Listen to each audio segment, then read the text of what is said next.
Assalamualaikum warahmatullahi wabarakatuh. Saya Sianur Aini dari kelas 2 PGM IB. Di sini saya akan menjawab pertanyaan-pertanyaan yang ada, dan di sini saya akan sedikit menjelaskan dari pertanyaan-pertanyaan tersebut.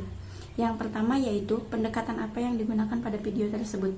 Menurut saya, pendekatan yang digunakan dalam video tersebut adalah pendekatan PBL atau Project Based Learning.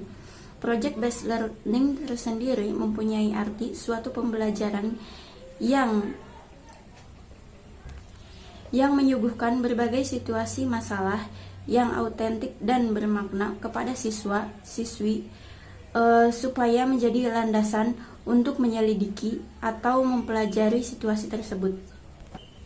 Selain itu, pendekatan PBL juga membantu siswa SD atau siswa TK atau mahasiswa lainnya untuk bisa belajar mandiri dan untuk mengatasi masalah sosial ataupun masalah yang ada di luar, seperti masalah dalam lingkungan atau masalah-masalah dalam penanaman atau masalah yang lainnya.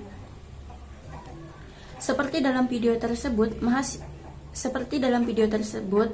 anak SD atau anak didik di dalam video tersebut disuruh mengatasi sebuah masalah atau sebuah permasalahan. Pertanyaan yang kedua yaitu model apa yang digunakan dalam video tersebut, atau model pembelajaran apa yang digunakan dalam video tersebut. Menurut saya, model yang digunakan dalam video tersebut adalah model learning cycle. Model learning cycle adalah model yang berpusat terhadap siswa atau pembelajaran yang sangat berpusat pada siswa dan tidak terlalu berpihak kepada guru. Guru hanya sedikit menjelaskan dan siswa lebih mandiri untuk aktif dalam menjelaskan atau menerangkan secara langsung.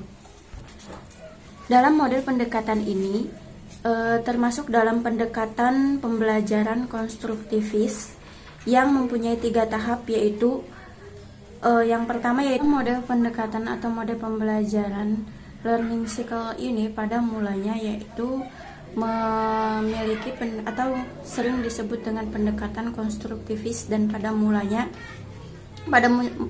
itu memiliki 3 tahap. Yang pertama yaitu eksplorasi, yang kedua yaitu menjelaskan, dan yang ketiga yaitu memperluas. Seperti dalam video tersebut, di situ anak didik tersebut disuruh mengeksplorasi dulu gambar tersebut atau melihat dulu gambar tersebut, lalu menjelaskan apa maksud dari gambar tersebut, lalu memperluas dan menjelaskan semuanya dari awal sampai akhir tentang gambar tersebut. Pertanyaan ketiga yaitu teori apa yang digunakan dalam video tersebut. Menurut saya, video yang digunakan pada video tersebut adalah teori kognitif. Teori ini adalah teori yang mentransfer atau menyampaikan satu pembelajaran yang tepat untuk anak SD atau anak didik yang kita didik supaya bisa maksimal untuk didapatkan oleh mereka dan dipahami oleh mereka, dan mereka bisa paham dengan apa yang kita ajarkan.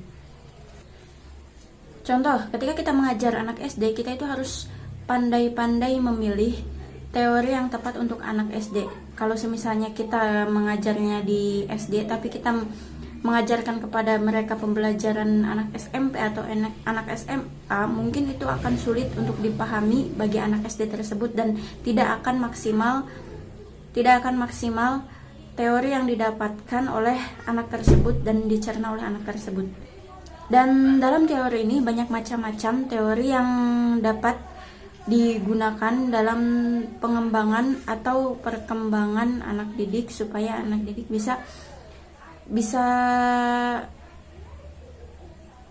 cepat mencerna itu. Seperti kita itu mengajarkan mereka dengan cara bermain, tapi dalam bermain itu pasti ada pembelajarannya. Yang kedua yaitu bisa dengan tanya jawab atau kuis kecil supaya mereka bisa cepat menyangkal atau cepat masuk pembelajaran teori tersebut. Terus bisa juga dengan demonstrasi.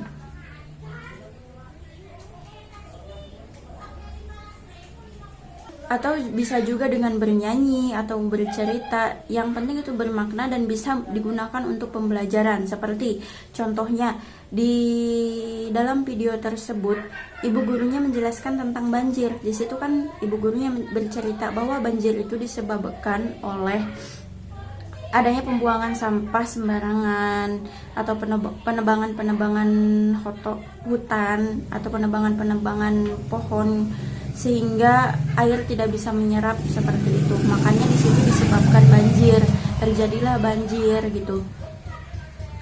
Nah, di situ juga ada makna terselubung gitu.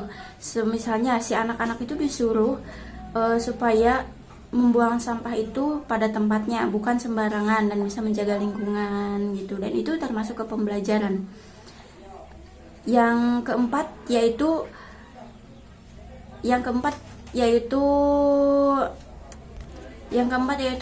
kelebihan dan kekurangan dalam video tersebut. Menurut saya video tersebut sudah cukup baik, sudah cukup bagus. Untuk menjadi seorang guru mungkin harus seperti itu.